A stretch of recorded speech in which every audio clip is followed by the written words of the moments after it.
Magandang araw mga kaibigan. Bigyan natin ng reaction opinion itong Facebook reel posted by LGOPH Update. Interview, pahayag yung background ni Senator Pia Cayetano bago siya naging senador. Anong pinagdaanan ni Senator Pia? Ito naman si Risa Hontiveros. Anong pinagdaanan niya? Ipinagmayabang pa niya na first love ni Risa Hontiveros ang pagiging aktivista. Samantalang si Pia Cayetano, batang-bata, nakagraduate na ng college cum laude pa. Okay, sige, pakinggan natin ha. Buhay. You graduated early. Yan si Pia. Nag-graduate ako ng college. Yeah, but you were 15 nung college ka na when you started? Yeah, nag-graduate ako sa high school on my 15th birthday. So, pagpasok ko, 15 years old ako sa college. Oo, na-accelerate. Tapos, Oo. 15 years old sa UP. Sa UP. Nag-graduate, 18 years old, pero cum laude. At saka captain ako ng volleyball team. Exactly. Lahat ng ginagawa mo na lahat. Tapos, after that, diretso sa law school? No, kasi since ang bata ko pa, honestly, hindi ko talaga alam kung ano yung gusto ko talaga. So, economics yung tinapos ko. Believe it or not, nag-apply ako on my own sa Columbia University in the States. And natanggap ako ng pre-med. In Colombia? Oo. Nung second year high school, Grabe, ganyan palang background ni Senator Pia. 18 years old, tapos na siya ng college. Cum laude pa. And then, nag-apply Columbia University sa US, pre-med. Grabing background, ano? Oh, i-compare natin sa background naman ni Risa Hontiveros. I was a teenager. Yan. Doon ako naging aktivista, again, because of my mom. Sinamahan niya ako sa isang forum ng Nuclear Free Philippines Coalition. Doon din, sa eskwelahan ko, sa INSCO Manila. And I was so inspired enough to leave my first love then, theater and music. Pero yun, naging first love ko naman na yung pagiging aktivista. And I had many mentors, high school hanggang college, na hinubog talaga yung kamalayan ko. And parang inoriento ko sa ganitong buhay aktivista, buhay advocate, and later that came into play my decision to enter the formal structures of politics. You graduated Isa ba? May 18, nag-graduate ako ng college. Yeah, but you were 15 nung college ka na when you started? Yeah, nag-graduate ako sa high school on my 15th birthday. So, pagpasok ko, 15 years old ako sa college. Oo, na-accelerate. Tapos, Oo. 15 years old sa UP. Sa UP. Nag-graduate, 18 years old, pero cum laude. At saka captain ako ng volleyball team. Exactly. Lahat ng ginagawa mo na lahat. Tapos, after that, diretso sa law school?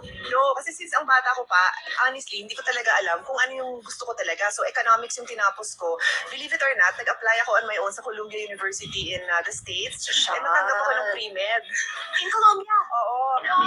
Nung second year high school, I was a teenager, doon ako naging aktivista. Risa, Again, because of my mom. aktivista. Sinamahan niya ako sa isang forum ng Nuclear Free Philippines Coalition. Doon din, sa eskwelahan ko, sa INSCO Manila. And I was so inspired enough to leave my first love then, theater and music. Pero yun, naging first love ko naman na yung pagiging aktivista. And I had many mentors, high school hanggang college, na hinubog talaga yung kamalayan ko. And parang inoriento ko sa ganitong buhay aktivista, buhay advocate, and later that came into play my decision to enter the formal structures of politics. Yan po. Future President of the Philippines. Simba ko. Nakunod. First love niya, pagiging aktivista. Tapos, makikipagtunggali siya ngayon, makikipag-debate siya sa isang UP graduate na 18 years old pa lang, nakagraduate na ng college, cum laude. Malayo talaga ang agwat. Kaya, class card, Senator class card and Senator de Campanilla, Abogado de Campanilla. But anyway, yan na yan. Ano kaya ang kinabukasan ni Senator Risa? Hindi na siya pwedeng tatakbong senador ngayong 2028. Dahil nakadalawang term na siya. Bawal na sa batas. Kaya, determinado na siyang tatakbong presidente sa 2028. At all cost, sa nakikita ko. Gusto niyang siya ang magiging standard bearer ng Liberal Party. But sa tingin ko, alanganin. Baka ang standard bearer ng Liberal si Bam Aquino. Or kung hindi si Bam Aquino, baka ibabalik nila si Mar Rojas. Mas winnable yung dalawa. Sa tingin ko. Risa, mahina. Sa mga surveys, tignan nyo. Napakababa yung kanyang mga ratings. Ang pinakamataas na rating niya, sa nakita ko, is 3%. So, paano yan mananalo? Kaya kung hindi siya, hindi siya ang standard bearer ng liberal, baka vice president na lang. Kahit vice president din, hindi rin siya mananalo.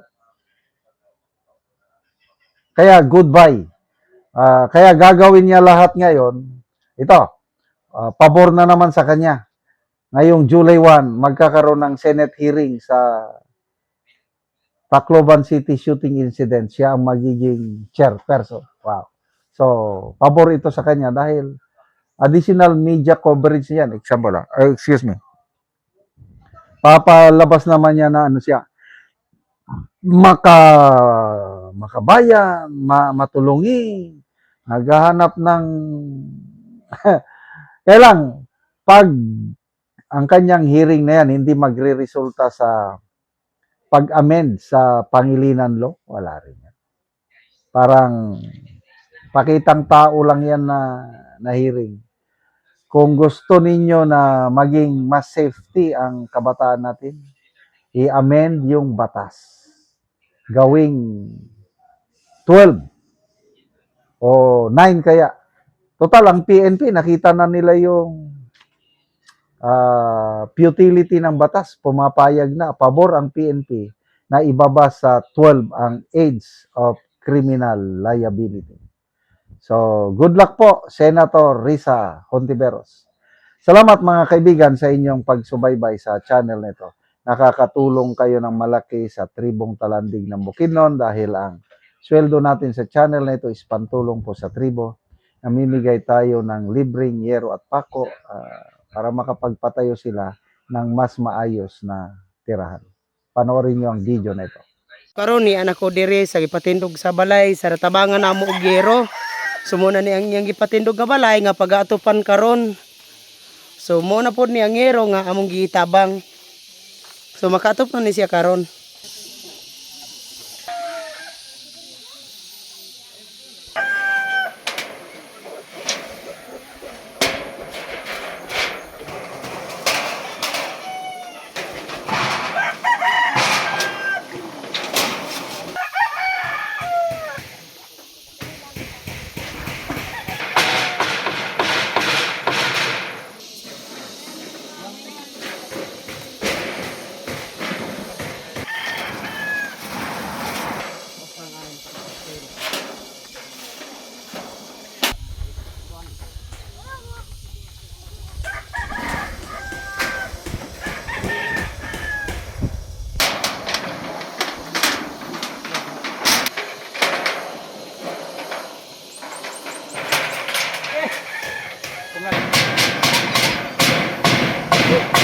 Og karon nakatop na gyud ang gitabangan sa yero. Makita gyud nato nga nindot na gyud nga tan-awon. Sa nagtabang sa mountain.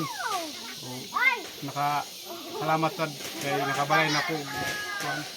Unang-una salamat jud sa Ginoo kay natabangan ko sin. Sa kadugayon sa pagpuyo nako sa akong papa, nakabalay na dito. So nakigpuyo lang kasi imong papa. Puyo lang ko sa akong papa. So karon pagid ka nakabalay. So, karon pa sad ko nakabalay. So pila ka tuig nga nakigpuyo lang ka sa imong ginikanan? Unom ka tuig. So naa na kay anak karon. Na anak, Pila ka buok imong anak? duha. So duha. So bago pagid ka nakabalay. Wala pa ang tabang dito kabalay kay ang akong kwarta kuto bragid sa kaon. Oo. Dahil salamat tayo kumakain tabang sa amua. So salamat pud kaayo.